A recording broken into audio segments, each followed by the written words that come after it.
Friends, आप सबका स्वागत है आपके अपने यूट्यूब चैनल फार्मा एमसीक्यू में। तो देखिए हम लोगों ने ये 3000 एमसीक्यूज की सीरीज स्टार्ट कर रखी है उड़ीसा के फार्मासिस्ट एग्जाम के लिए, जिसमें हम लोग सिलेबस के अकॉर्डिंग, हमारा जो डिप्लोमा का सिलेबस होता है उसके अकॉर्डिंग एमसीक्यूज डिस्कस करें। अभी हम लोगों ने जो फार्मास्यूटिकल केमिस्ट्री होता है ना, इनऑर्गेनिक केमिस्ट्री, उसके क्वेश्चंस इसमें स्टार्ट करे हुए हैं। ओके, तो इसमें हम लोग जो है इनऑर्गेनिक केमिस्ट्री के एमसीक्यूज डिस्कस करने वाले हैं। ओके, तो ये सीरीज देखिए उड़ीसा के लिए तो इम्पोर्टेंट है ही, साथ में आपकी झारखंड में भी फार्मासिस्ट की वैकेंसी आई हुई है। तो आप लोग कमेंट आते हैं मैम उसके लिए भी सीरीज स्टार्ट करिए। देखिए अलग अलग सीरीज स्टार्ट करने का कोई मतलब नहीं है, क्योंकि हमारा सिलेबस जो होता है, देखिए ऑल ओवर इंडिया जो हमारा जो डिप्लोमा का ही स्टैंडर्ड सिलेबस फॉलो होता है। ओके, तो इसी के अकॉर्डिंग हमने प्रेपरेशंस करनी होती है। हमारे सभी जो गवर्नमेंट फार्मासिस्ट एग्जाम्स होती हैं ऑलमोस्ट सिलेबस सेम रहता है जो हमारा डिप्लोमा का सिलेबस होता है। ओके, तो आप इस सीरीज को अपने झारखंड के एग्जाम के लिए भी फॉलो कर सकते हैं। दिल्ली में जो भी आपकी वैकेंसी निकली हुई है ना, तो उसके लिए भी आप इसको फॉलो कर सकते हैं। डिप्लोमा का आपका एग्जिट एग्जामिनेशन होगा तो आप उसके लिए भी इस सीरीज को फॉलो कर सकते हैं। ठीक है, जितने भी आपके गवर्नमेंट फार्मासिस्ट के एग्जाम्स है, स्टेट का है या सेंटर का, तो सभी के लिए सीरीज काफी इंपॉर्टेंट रहने वाली है। ओके, तो स्टार्ट करते हैं। और देखिए स्टार्ट करने से पहले अगर आप लोग चैनल पे नए हैं, आपने चैनल सब्सक्राइब नहीं किया है, चैनल को प्लीज सब्सक्राइब कीजिएगा, वीडियो को लाइक करना, शेयर करना, कमेंट करना, बेल आइकन को प्रेस करना, ताकि जो आने वाले वीडियोज होते हैं उनके नोटिफिकेशन आप लोगों को मिल सके। ओके, तो देखिए हमारा क्वेश्चन है, और देखिए इसकी मैंने ना सेपरेट प्लेलिस्ट बनाई हुई है, तो आप ना उसको फॉलो कर लीजिएगा। इसमें उसका जो लिंक मैं आपको वीडियो की एंड स्क्रीन पे लगा देती हूँ, वो प्लेलिस्ट। ओके, हाँ देखिए क्वेश्चन हमारा, pH scale measures the acidity और बेसिसिटी ऑफ ए सब्सटेंस। ठीक है, पीएच स्केल जो होता है उससे हम लोग कोई भी सब्सटेंस है वो एसिड है या बेस है या मेजर करते हैं। तो अगर पीएच ऑफ 7, अगर पीएच 7 है तो ये क्या इंडिकेट करेगा कि सब्सटेंस जो है हमारा न्यूट्रल है, एसिडिक है, बेसिक है या अल्कलाइन है। तो बेसिक और अल्कलाइन तो सेम ही हो गया है ना। तो आपका देखिए पीएच जो 7 से कम होता है ना, अगर पीएच लेस देन 7 होता है वो तो हमारा एसिडिक होता है। पीएच अगर मोर देन 7 होगा तो हमारा क्या होगा, बेसिक होगा। और पीएच इक्वल टू 7 होता है, that means it is neutral, है ना। pH इक्वल टू 7 का मतलब क्या होता है, न्यूट्रल होता है। तो आपका आंसर ऑप्शन ए हो जाएगा, न्यूट्रल। ओके, देखिए रेंज ऑफ जो आपका pH स्केल का रेंज 0 to 14 होता है, ध्यान रखना है। Less than 7 acidic, more than 7 basic और equal to 7 is neutral. Next, what is the term for a substance that can act as both acidic या एंड बेसिक। मतलब कि एक सब्सटेंस अगर एसिडिक भी है बेसिक भी है तो उसके लिए क्या टर्म है, कि वो सोल्ट है, न्यूट्रल सब्सटेंस है, एम्फीफाइल है, एम्फोटेरिक। अगर सब्सटेंस एसिडिक भी होता है बेसिक भी होता है तो उसे क्या कहेंगे, एम्फोटेरिक सब्सटेंस कहेंगे। क्या कहेंगे, एम्फोटेरिक सब्सटेंस कहेंगे। Answer is option D. Next, substance that speed up a chemical reaction without being consumed in the process. एक सब्सटेंस जो क्या करता है, केमिकल रिएक्शन को स्पीड अप करता है without being consume in the process. Process में खुद तो कंज्यूम नहीं होता बट केमिकल रिएक्शन को स्पीड अप करेगा, वो हमारे होते कैटलिस्ट होते हैं। क्या होते हैं, कैटलिस्ट। ओके, ऑप्शन ए आपका राइट हो जाएगा। नेक्स्ट क्वेश्चन है, विच of the following is noble gas. ठीक है, आपके देखिए इस टाइप के बेसिक क्वेश्चंस आपसे पूछ लिए जाते हैं। नोबल गैस कौन सा आपको पता होना चाहिए, नाइट्रोजन है, ऑक्सीजन है, हीलियम है, क्लोरीन है। तो हमारा हीलियम होता है, नियोन होता है ना, आर्गन, आई थिंक ये सब आपके नोबल गैसेज होते हैं ना। नेक्स्ट है, what is the chemical formula for sulphuric acid. देखिए ये फॉर्मूले जैसे सल्फ्यूरिक एसिड का H2SO4 होता है ना। तो ये आपको फॉर्मूले भी बेसिक से एग्जाम में आ जाते हैं। केमिकल फॉर्मूला सल्फ्यूरिक एसिड का पूछा हुआ है तो H2SO4 हमें पता है, H2SO4 सल्फ्यूरिक एसिड होता है। बोरिक एसिड क्या होता है, H3BO3, ये क्या होता है, बोरिक एसिड होता है ना, बोरिक एसिड। पोटाशियम पर मैग्नेट क्या होता है, KMnO4, ये क्या होता है, पोटाशियम पर मैग्नेट होता है। तो बेसिक कुछ फॉर्मूलेज भी हमें पता होने चाहिए। तो हमारा H2SO4 हो गया क्या, सल्फ्यूरिक एसिड। नेक्स्ट क्वेश्चन है, what is the molecular formula of methane. Methane का मोलिकुलर फॉर्मूला आपको याद रखना है, CH4 is methane. Okay, answer is option D, CH4। Next है, what is the chemical symbol for the element gold. Gold का symbol आप लोगों से पूछा हुआ है, सिंबल्स के ऊपर भी क्वेश्चन बन जाते हैं। एक बार रेलवे में भी एक सिंबल पूछा होता है, RRB का जो प्रीवियस पेपर है 2019 का, तो उसमें भी आई थिंक टिन का पूछा हुआ था। ठीक है, एक सिंबल पूछा हुआ था एग्जाम में, तो ध्यान रखना है सिंबल्स कई बार पूछ लिए जाते हैं। तो गोल्ड के लिए हमारा AU वर्ड आता है ना। गोल्ड के लिए आपका सिंबल क्या आता है, AU, ऑप्शन जो है बी राइट हो जाएगा। जैसे what is IUPAC name for, ये आपको कंपाउंड दिया, आपको IUPAC नेम बताना है, CH3 CH2 CH2 CH2 OH। देखिए कार्बन काउंट कीजिए, 4 कार्बन इसमें है, 1 2 3 4 कार्बन के लिए आपका ब्यूट वर्ड आता है, तो इससे आपका आंसर निकल आएगा हेक्सेनोल, पेंटेनोल, ब्यूटेनॉल, ऑक्टेनॉल। हेक्सेनोल आपको 6 कार्बन के लिए यूज होगा, पेंटेनॉल 5 कार्बन के लिए, ब्यूटेनॉल आपका 4 कार्बन के लिए, ऑक्टेनॉल 8 कार्बन के लिए यूज होगा। तो ओल मतलब कि इसमें OH प्रेजेंट है, इसलिए आपका ओल आया, मतलब कि ये अल्कोहल है ना। तो ब्यूटेनॉल जो है आपका आंसर हो जाएगा option C, CH3 CH2 CH2 CH2 OH के लिए आपका हो जाएगा ब्यूटेनॉल, है ना। तो ये इसमें ये H2 मिसिंग है, तो ये पूरा फॉर्मूला ऐसे है, CH3 CH2 फिर एक बार CH2 फिर OH, ये ऐसे है, ठीक है। यहाँ पर ये H2 नहीं लिखा, H नहीं लिखा हो बस, ठीक है। तो ये आपका ये होता है ब्यूटेनॉल होता है। तो ये रेलवे में भी पूछा गया था, इस टाइप का क्वेश्चन देखने को मिला था, और अभी आपके उड़ीसा में भी पूछा गया, तो आपको थोड़ा सा बेसिक सा पता होना चाहिए। नेक्स्ट है कैलामाइन क्या होता है। देखिए कैलामाइन में क्या है, जिंक सल्फेट है, जिंक ऑक्साइड, जिंक कार्बोनेट है, जिंक हाइड्रोक्साइड। कैलामाइन में zinc oxide plus ferric oxide होता है। कैलामाइन बहुत इंपॉर्टेंट है, कैलामाइन के ऊपर क्वेश्चन बनते हैं। कैलामाइन का जो पिंक कलर होता है वो फेरिक ऑक्साइड की वजह से होता है। Answer is option B, zinc oxide. Next है ल्यूगोल सोल्यूशन। ल्यूगोल सोल्यूशन भी अपने आप में बहुत इंपॉर्टेंट है। एक्वस आयोडीन सोल्यूशन जो होता है उसे क्या बोलते हैं, ल्यूगोल सोल्यूशन बोलते हैं, एक्वस आयोडीन सोल्यूशन। तो आयोडीन इसमें क्या प्रेजेंट होगा, आयोडीन प्रेजेंट होगा, ब्रोमीन फ्लोरीन क्लोरीन प्रेजेंट ना होके इसमें क्या है, option D iodine. Sharing of electron is known as, तो ये हमारे क्या होते हैं, hydrogen bond, ionic bond, coordinate bond या covalent bond. These are covalent bond. Okay next question देख लीजिए। नेक्स्ट क्वेश्चन है हमारा, which of the following is laughing gas. तो हमें ध्यान रखना है, laughing gas N2O nitrous oxide होता है। देखिए बिल्कुल सिंपल है बट इम्पोर्टेंट क्वेश्चन है। Laughing gas is nitrous oxide N2O। Answer is option A. Next है एप्रोटिक सॉल्वेंट है, basic acidic, no acidic, no basic या बोथ एसिडिक एंड बेसिक। तो बोथ एसिडिक एंड बेसिक हमने देखे थे, वो तो हमारे एम्फोटेरिक थे, है ना। तो अब कह रहे एप्रोटिक जो होते हैं वो ना तो एसिडिक होते ना ही बेसिक होते। ओके एप्रोटिक का मतलब क्या होता है, no acidic no basic. Answer is option C. Next है इन क्लोराइड लिमिट टेस्ट। तो लिमिट टेस्ट जो क्लोराइड का है उसके बारे में पूछा हुआ है। जो रिएजेंट एडेड फॉर प्रेसिपिटेशन के लिए आपका रिएजेंट कौन सा यूज किया जाता है, silver nitrate, silver chloride, sodium nitrate है, सोडियम क्लोराइड। तो लिमिट टेस्ट ऑफ क्लोराइड में जो आपका रिएजेंट ऐड करते हैं प्रेसिपिटेशन के लिए दैट इज सिल्वर नाइट्रेट होता है। फॉर्मूला भी देख लिए AgNO3 होता है, एग्जाम में फॉर्मूले पूछ सकते हैं, आपको पता होने चाहिए। नेक्स्ट है which one is not a stable isotope. Stable isotope कौन सा नहीं है, यूरेनियम, क्लोरीन 35, कार्बन 12 या हाइड्रोजन 2। नॉट अ स्टेबल, तो यूरेनियम जो है वो ही स्टेबल नहीं होता। Answer is option A. Next है एंटीडोट्स आर यूज्ड इन। तो एंटीडोट्स यूज करेंगे, देखिए पॉइजनिंग में, कफ में, वॉमिटिंग, एसिडिटी। तो एंटीडोट्स सिंपल है, पॉइजनिंग के केस में यूज किए जाएंगे, ऑप्शन ए हो जाएगा।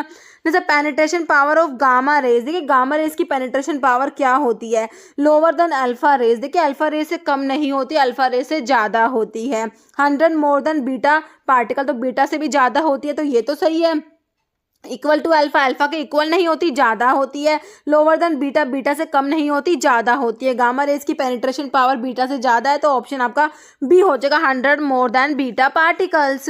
जैसे हैवी मेटल लिमिट टेस्ट के बारे में पूछा है, standard is prepared by using solutions of. तो हैवी मेटल्स का जो लिमिट टेस्ट है उसमें आपसे पूछा हो स्टैंडर्ड जो प्रिपेयर करते हैं उसमें किसका सोल्यूशन यूज करेंगे, सिल्वर क्लोराइड का, हाइड्रोजन क्लोराइड का, सिल्वर नाइट्रेट, लेड नाइट्रेट। तो किसका सोल्यूशन यूज करेंगे, लेड नाइट्रेट का, है ना। ऑप्शन आपका डी राइट हो जाएगा। नेक्स्ट है washing soda is common name for. तो वॉशिंग सोडा जो है किसका कॉमन नेम है, NaHCO3 है, Na2CO3 है, K2CO3, NaOH। तो ये तो हमारा सोडियम हाइड्रोक्साइड होता है, NaOH। तो क्या सोडियम हाइड्रोक्साइड, कास्टिक सोडा भी जिसको बोलते हैं, है ना। तो हमारा ऑप्शन जो है वॉशिंग सोडा जो होता है Na2CO3 हो जाएगा, है ना। बाकी NaHCO3 तो हमारा क्या होता है, जो हमारे सिस्टमिक एंटासिड में सोडियम बाइकार्बोनेट और सोडियम सिट्रेट पड़ते हैं ना, तो सोडियम बाइकार्बोनेट होता है ये NaHCO3, तो सोडियम बाइकार्बोनेट। और ये होता है आपका सोडियम कार्बोनेट होता है Na2CO3, जिसे वॉशिंग सोडा भी बोला जाता है। कॉमन नेम होता है Na2CO3 का, क्या है कॉमन नेम, वॉशिंग सोडा है। ऑप्शन बी बिल्कुल राइट हो गया। Next lead acetate cotton wool is use in the limit test of arsenic. देखिए आर्सेनिक के लिमिट टेस्ट के लिए तो आपका गजेट अपैरेटस यूज होता है। कौन सा गजेट अपैरेटस यूज होता है, ये भी इंपॉर्टेंट है, एग्जाम में बहुत बार आया है। कह रहे आर्सेनिक का लिमिट टेस्ट जो होता है उसमें lead acetate cotton wool use किया जाता है। Okay, lead acetate cotton wool को यूज करने का पर्पस क्या है, देखिए make the arsine gas, develop the yellow colour, trap the H2S hydrogen sulphide gas है नन। तो lead acetate cotton wool use करते किस लिए है, ताकि जो हाइड्रोजन सल्फाइड गैस जो बनती है उसको ट्रैप किया जा सके, ट्रैप द H2S गैस। और आपका आंसर ऑप्शन सी हो जाएगा। नेक्स्ट है diagnostic agent use for functioning of thyroid gland. Thyroid gland की फंक्शनिंग के लिए जो हमारा डायग्नोस्टिक एजेंट यूज होता है वो आयरन 59 है, आयोडीन 131 है, कोबाल्ट 60 है, phosphorus 32। Diagnostic agent used for the functioning of thyroid gland is iodine 131. Answer is option B. Okay. Next है limit test are conducted to. तो लिमिट टेस्ट क्यों perform किए जाते हैं, क्यों कंडक्ट किए जाते हैं। दिल्ली में मोहल्ला क्लिनिक का फार्मासिस्ट का एग्जाम 2022 में हुआ था, उसमें एक क्वेश्चन पूछा गया था आप लोगों से, limit test are conducted to. देखिए लिमिट टेस्ट डिटेक्ट करते हैं presence of absence of impurities, quantify the impurity, differentiate the impurity, react with impurity. देखिए limit test are conducted to detect the presence और absence of impurities. Option A right हो जाएगा। Next Lewis theory of acid and base to describe acidity and alkalinity rely on. देखिए मैंने आपको acid base की theory में अरीनियस concept बताया, ब्रोंस्टीड लोवरी concept और लेविस कंसेप्ट, मतलब कि कंसेप्ट या थ्योरी एक ही बात है। तो लेविस थ्योरी का आप लोगों से पूछा है ना। देखिए अरीनियस कंसेप्ट को, अरीनियस थ्योरी को हमने डिसोसिएशन कंसेप्ट कहा, आपकी जो ब्रोंस्टीड एंड लोवरी थ्योरी है उसे हमने प्रोटॉन कंसेप्ट कहा, आपकी जो लेविस एसिड बेस थ्योरी थी इसे हमने क्या कहा था, इलेक्ट्रॉन कंसेप्ट कहा था, है ना। तो किस पे रिलाई है, किस पे डिपेंड है ये, exchange of atom, exchange of proton, exchange of molecule, exchange of electron. तो आपका इसमें एक्सचेंज ऑफ इलेक्ट्रॉन होता है। आंसर इज ऑप्शन डी हो जाएगा। Lewis theory of acid and base, तो ये किस पे रिलाई करती है, एक्सचेंज ऑफ इलेक्ट्रॉन। इसके अकॉर्डिंग, लेविस थ्योरी के अकॉर्डिंग जो आपका है एसिड्स जो होते हैं वो तो इलेक्ट्रॉन को एक्सेप्ट करेंगे, तो एसिड्स इलेक्ट्रॉन एक्सेप्टर होते हैं, बेस इलेक्ट्रॉन डोनेट करेंगे, तो बेस आपके इलेक्ट्रॉन डोनर होते हैं, एसिड्स इलेक्ट्रोफिलिक होते हैं, बेस न्यूक्लियोफिलिक होते हैं। ऐसे भी आपको याद रखना है, ऐसे भी आपसे पूछा जा सकता है। नेक्स्ट है Gutzeit apparatus is used in the limit test of. तो मैंने अभी आपको बताया गजेट अपैरेटस जो होता है किसके लिमिट टेस्ट में यूज करेंगे, आर्सेनिक के लिमिट टेस्ट में यूज किया जाता है ना। ऑप्शन सी राइट हो जाएगा। नेक्स्ट क्वेश्चन है chlorinated lime is commonly known as. तो क्लोरिनेटेड लाइम होता है हमारा CaOCl, कैल्शियम ऑक्सीक्लोराइड है ना, इसको ब्लीचिंग पाउडर भी बोला जाता है। तो आपको फॉर्मूला भी पता होना चाहिए, क्या पता फॉर्मूला भी एग्जाम में पूछ लिया जाए। तो क्लोरिनेटेड लाइम है हमारा CaOCl, कैल्शियम ऑक्सीक्लोराइड होता है, इसको ब्लीचिंग पाउडर भी कहते हैं। ऑप्शंस में आपको इप्सम सोल्ट दिया है, ब्लू विट्रियोल दिया है, ब्लीचिंग पाउडर, जो आपका आंसर हो जाएगा ऑप्शन सी, है ना। ऑप्शन सी राइट हो गया।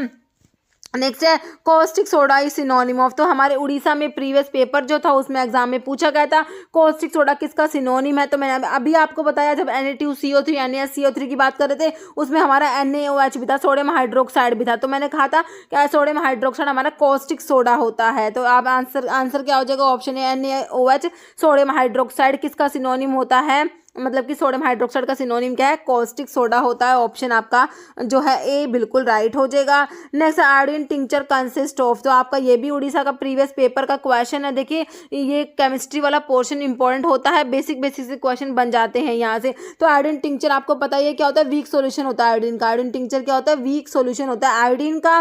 तो इसमें कितना परसेंट आयोडीन है, कितना परसेंट सोडियम आयोडाइड है, आपसे ये पूछा है, एग्जैक्ट पूछा हुआ है।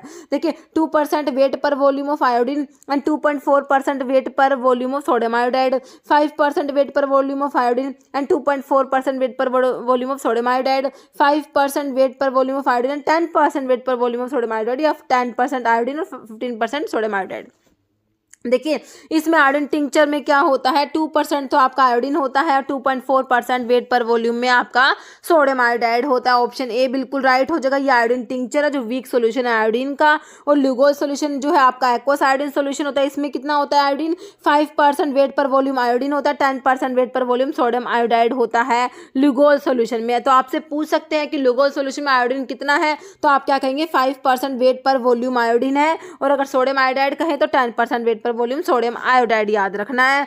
ये भी आपका नेक्स्ट क्वेश्चन भी प्रीवियस पेपर का क्वेश्चन है। इनऑर्गेनिक सलाइन एक्सपेक्टोरेंट आपने बताना है, अमोनियम क्लोराइड है, सोडियम बाइकार्बोनेट है, सल्फ्यूरिक एसिड है, या आपका नन, इनमें से कोई नहीं है। इनऑर्गेनिक सलाइन एक्सपेक्टोरेंट में हमारा अमोनियम क्लोराइड आ जाएगा। क्या आ जाएगा, ammonium chloride. Answer is option A. Next है body fluid found within the cell, cell के अंदर के फ्लूइड को क्या कहेंगे, within the cell. Within मतलब कि इंटरा मतलब विद इन द सेल का मतलब इंटरा सेलुलर है ना। तो आपका देखिए प्लाज्मा है, एक्स्ट्रा सेलुलर है, इंटर सेलुलर, इंटरस्टिशियल, तो हमारा intra cellular fluid option C हो गया। नेक्स्ट क्वेश्चन है 1% वेट पर वेट डेक्सट्रोज मीन्स। देखिए सारे क्वेश्चन उड़ीसा के प्रीवियस ईयर के ही है। वेट पर वेट ध्यान रखना है, आपसे वेट पर वेट पूछा है, तो देखिए 1% वेट पर वेट का मतलब 1 ग्राम इन 100 ग्राम हो जाएगा। देखिए 1 gram dextrose in 100 gram of product आपका जो है वेट पर वेट का मतलब आंसर तो ऑप्शन ए ही हो जाएगा। बाकी 1 ग्राम डेक्सट्रोज इन 100 ml तो आपका पता है 1 ग्राम इन 100 ml, तो ये हो जाएगा 1% वेट पर वॉल्यूम हो जाएगा, है ना। 1 ग्राम इन 100 ml ये वेट पर वॉल्यूम हो गया। आपसे पूछा वेट पर वेट, तो आपका आंसर ऑप्शन ए हो गया। बाकी 1 मोल इन 100 ml दिया है या फिर नन, तो आपका आंसर क्या हो जाएगा, ऑप्शन ए। नेक्स्ट है normal human blood pH, blood का पीएच जो है 7.35 से 7.45 हमने याद रखना है, ऑप्शन बी राइट हो जाएगा। एग्जैक्टली ही याद रखना होता है, इसके ऊपर क्वेश्चन बनता है, ये भी हमारा प्रीवियस क्वेश्चन है।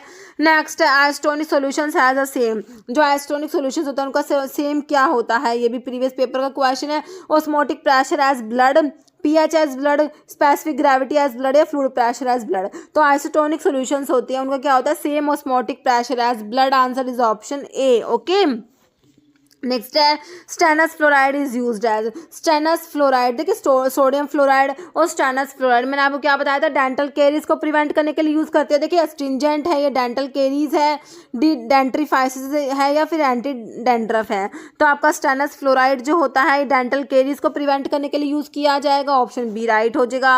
नेक्स्ट है कैलामाइन इस, तो कैलामाइन मैंने आपको क्या बताया था, जिंक ऑक्साइड होता है इसमें प्लस फेरिक ऑक्साइड होता है ना। तो आपके देखिए ऑप्शन में बेसिक जिंक ऑक्साइड लिखा है, basic zinc sulphate, basic zinc carbonate है, बेसिक जिंक ऑक्साइड, तो इसमें बेसिक जिंक ऑक्साइड होता है, ऑप्शन आपका ए राइट हो जाएगा। Next sodium metaphosphate is used in anti caries, antacid, desensitiser, या फिर डेंट्रीफाइसिस, तो ये डेंट्रीफाइसिस में यूज किया जाता है, ऑप्शन डी राइट हो जाएगा। Next which is known as spirit of salt, spirit of salt किसे कहेंगे, हाइड्रोक्लोरिक एसिड जो HCl होता है उसे कहेंगे, सल्फ्यूरिक एसिड को नाइट्रिक एसिड या एसिटिक एसिड, ठीक है। तो स्पिरिट ऑफ सोल्ट होता है हमारा HCl जिसे म्यूरेटिक एसिड भी कहते हैं, क्या बोलते हैं, म्यूरेटिक एसिड भी बोलते हैं, HCl को स्पिरिट ऑफ सोल्ट भी बोलते हैं HCl को। ओके तो आपका आंसर ऑप्शन ए हो जाएगा, hydrochloric acid. Okay next limit test of chloride which is compare, देखिए क्लोराइड का लिमिट टेस्ट जो आप लोग पढ़ते करें उसमें क्या कंपेयर किया जाता है, टर्बिडिटी, ओपैलिसेंस, फ्लोरेसेंस या कलर। देखिए आपका जो लिमिट टेस्ट ऑफ क्लोराइड होता है उसमें ओपैलिसेंस जो है वो कंपेयर किया जाता है। ओके ऑप्शन आपका क्या राइट हो जाएगा, बी। नेक्स्ट है which is use as a styptic, इनमें से स्टाइप्टिक कौन सा है, जिंक ऑक्साइड है, सोडियम सल्फेट है, कि MnO4 मतलब कि पोटाशियम पर मैग्नेट है, या एलम है। स्टाइप्टिक जो होता है हमारा एलम होता है, ऑप्शन आपका डी राइट हो जाएगा। नेक्स्ट है drug which is use in bronchography, bronchography में कौन सी ड्रग यूज की जाएगी, आयोपेनिक एसिड होगा, थैलीन होगा, इवांस ब्लू, प्रोपाइल आयोडीन। तो आपका ब्रोंकोग्राफी में option D propyl iodone use किया जाएगा। Okay next sodium sulphate is commonly known है, सोडियम सल्फेट को क्या कहेंगे, global salt, mandry salt, Epsom salt, none. जो आपका इप्सम सोल्ट है वो तो मैग्नीशियम सल्फेट होता है, मैग्नीशियम सल्फेट जो होता है MgSO4 है ना, ये आपका इप्सम सोल्ट। जो आपका ग्लोबल सोल्ट है वो सोडियम सल्फेट होता है, sodium sulphate is global salt. Answer is option A. Next क्लोरोक्रिसोल is, तो क्लोरोक्रिसोल क्या है, 4-chloro-4-methyl phenol, 4-chloro-3-methyl phenol, 3-क्लोरो-4 methyl phenol, 3-क्लोरो-4 methyl phenol. तो क्लोरोक्रिसोल जो होता है ना, इसमें आपका देखिए ऑप्शन बी हो जाएगा। 4 नंबर पे क्लोरीन है, 3 नंबर पे मिथाइल है और फिनोल रिंग मतलब फिनोल होता है। फिनोल जो है उसमें 4 नंबर पे क्लोरीन होगा, 3 नंबर पे मिथाइल होगा। 4 chloro 3 methyl, phenol is chlorocresol. Next calamine का फिर से क्वेश्चन आया, तो मैंने आपको बताया zinc oxide plus ferric oxide बताया था ना। देखिए zinc oxide with zinc stearate नहीं होगा, zinc oxide with small proportion of ferric oxide बिल्कुल सही है, zinc oxide with small proportion of titanium dioxide नहीं तो सिलिकॉन पॉलीमर नहीं होता। Answer is option B, zinc oxide with small proportion of ferric oxide, और पिंक कलर आपका ferric oxide की वजह से ही होता है। Next expression that is occasionally used in compounding prescription is ppm. Here ppm stands for, ppm का मतलब क्या होता है? पीपीएम होता है पार्ट्स पर मिलियन होता है। कौन से ऑप्शन में दिया है पीपीएम का? पार्ट्स पर मिलियन, ऑप्शन ए में ही दिया हुआ है। Answer is option A. Next ferrous sulphate is use to treat, तो फेरस सल्फेट किसको ट्रीट करने के लिए यूज करेंगे? Anaemia, vomiting, diarrhoea, acidity. Ferrous sulphate जो है आपका जो है अनीमिया को ट्रीट करने के लिए यूज किया जाएगा फेरस सल्फेट। आंसर आपका ऑप्शन ए बिल्कुल राइट हो जाएगा। Next isotonic large volume injection contain dash NaCl, तो NaCl कितना परसेंट आइसोटोनिक बता रखा है आपको? 0.6%, 0.5%, 0.3, 0.9%। तो 0.9% होता है, 0.9% wait per volume NaCl is isotonic होता है। Okay, answer is option D. Next है 1000 नैनोग्राम इक्वल्स टू, तो 1000 नैनोग्राम, ठीक है, ये किसके इक्वल होता है? 1 सेंटीग्राम के, 1 ग्राम के, 1 किलोग्राम के, 1 माइक्रोग्राम के। देखिए 1000 नैनोग्राम, नैनोग्राम देखिए 10⁻² आपका जो 1000 है नैनोग्राम का मतलब 10⁻⁻9 हो गया है ना। तो ये इसको आप कर लेंगे 10⁻6 बचेगा, तो ये आपका मतलब माइक्रोग्राम हो गया। ऑप्शन आपका डी राइट हो जाएगा। ओके, नेक्स्ट है विच of the following is incorrect statement regarding ammonium chloride, के बारे में कौन सी बात गलत है? अमोनियम क्लोराइड है ये, इसके बारे में गलत बताना है। देखिए इरिटेटिंग एक्सपेक्टोरेंट होता है, used as an ingredient in cough mixture, बिल्कुल सही है। ये जो अमोनियम क्लोराइड है क्या है? इरिटेटिंग एक्सपेक्टोरेंट होता है और इसको कफ मिक्सचर्स में यूज किया जाता है, बिल्कुल सही है। Given to aid easy elimination in lead poisoning in liver, it is metabolised into urea, या it is used as systemic alkaliser. देखिए ये सिस्टमिक एल्कलाइजर नहीं होता, एसिडिफायर होता है। ओके, तो आपका इनकरेक्ट तो ऑप्शन डी ही हो गया अमोनियम क्लोराइड के बारे में। देखिए अमोनियम क्लोराइड क्या होता है? सिस्टमिक और यूरिनरी एसिडिफाइंग एजेंट होता है। जैसे wait per volume percent solution का मतलब बताना है, तो अभी हमने देखा वेट पर, वेट का पूछा एक एग्जाम में है ना, अभी एक एग्जाम में वेट पर वॉल्यूम का पूछ लिया है ना। तो हमें पता जैसे 1% वेट पर वॉल्यूम क्या रखा है, तो मतलब कि 1 ग्राम इन 100 ml होता है। ओके, देखिए number of ml of active substance, number of ml नहीं नंबर ऑफ ग्राम आएगा, ml देखते ही ऑप्शन कट कर दीजिए। Number of gram of active substance dissolved in 100 ml of solvent, बिल्कुल सही है। वेट पर वॉल्यूम का मतलब ऑप्शन बी हो जाएगा। बाकी कह रहे हैं नंबर ऑफ ml को देखते ही काट दीजिए। नंबर ऑफ ग्राम और एक्टिव सब्सटेंस डिसॉल्व्ड इन 100 ग्राम, तो ये हमने वेट पर वेट देखा था है ना, तो हमारा आंसर क्या हो गया? ऑप्शन बी हो गया। ओके, नेक्स्ट क्वेश्चन देख लीजिए, इसरो में पूछा हुआ क्वेश्चन था। नेक्स्ट है विच of the following is not है टाइट्रीमेट्रिक मेथड, नहीं है। प्रेसिपिटेशन है, एसिड बेस फ्लोरीमेट्री, कॉम्प्लेक्सीमेट्री, तो आपका जो है फ्लोरीमेट्री नहीं होता है ना। ऑप्शन आपका सी राइट हो जाएगा, नोट पूछा हुआ है। जैसे unit of radio activity, radio activity की यूनिट बतानी है। रेड है, क्यूरी है, रोंजन है, या इलेक्ट्रॉन वोल्ट है। रेडियो एक्टिविटी की यूनिट हमारी क्या होती है? क्यूरी होती है। ओके, आपका ऑप्शन जो है बी बिल्कुल राइट हो जाएगा। ओके, नेक्स्ट क्वेश्चन है जिसका आंसर आप लोग कमेंट बॉक्स में देने वाले हैं। बाकी के क्वेश्चंस के लिए नेक्स्ट वीडियो लेके आऊंगी। Aluminium hydroxide gel is used as electrolyte replenisher, antacid, antiseptic या एंटीपायरेटिक। इसका आंसर आप लोगों ने कमेंट बॉक्स में देना है। इस वीडियो में इतना ही। अगर आपको वीडियो अच्छी लगे तो लाइक करना, शेयर करना। चैनल पे नए हैं तो मेरे आप लोगों से रिक्वेस्ट है कि चैनल को प्लीज सब्सक्राइब जरूर करना। Okay, thank you.